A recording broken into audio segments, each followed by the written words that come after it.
Hey, Habs Nation. Following the potentially devastating injury to Montreal Canadiens forward Patrick Lane, journalist Anthony Marcotte has brought up a potential course of action that could drastically alter the team's outlook for the upcoming season.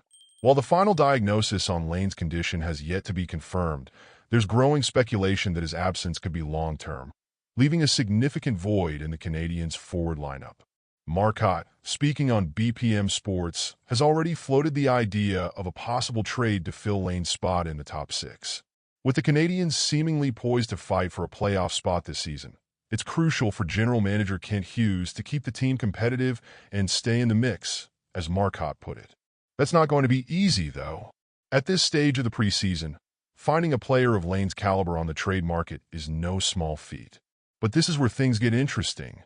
Prior to acquiring Lane, there were rumblings that the Canadiens had a deal in place for Anaheim Ducks star Trevor Zegras. According to Marco Normandin of HAB Solomon Fan, the talks between Hughes and the Ducks front office were real and significant. Given Lane's situation, would Hughes be willing to revisit those negotiations? Zegras is a dynamic offensive force, and he'd certainly provide the spark that Montreal will need in Lane's absence. The 23-year-old forward, who's under contract until 2026 at $5.75 million per season, could fit seamlessly into the Canadiens' top six.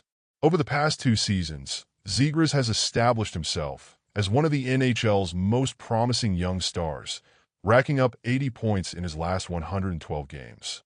While acquiring him would be costly, the Canadiens do have the assets in terms of prospects and draft picks to make a serious offer.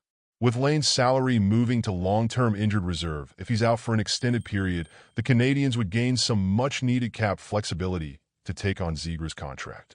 However, pulling off such a move wouldn't be without challenges. Zegras would command a hefty price in terms of assets, and with the season around the corner, teams are generally hesitant to make major trades. But this is a situation that bears monitoring closely. If the worst-case scenario is confirmed and Lane is out for the year, it wouldn't be surprising to see Kent Hughes go all in to keep his team competitive. Adding Zegras could be the perfect move to keep the Habs' playoff hopes alive and ensure that they don't lose momentum. Now the question becomes, what price is Hughes willing to pay to bring Zegras to Montreal? The Canadiens faithful are hoping that Lane's injury isn't as severe as feared, but in the meantime, the potential for a blockbuster move looms large. Go Habs!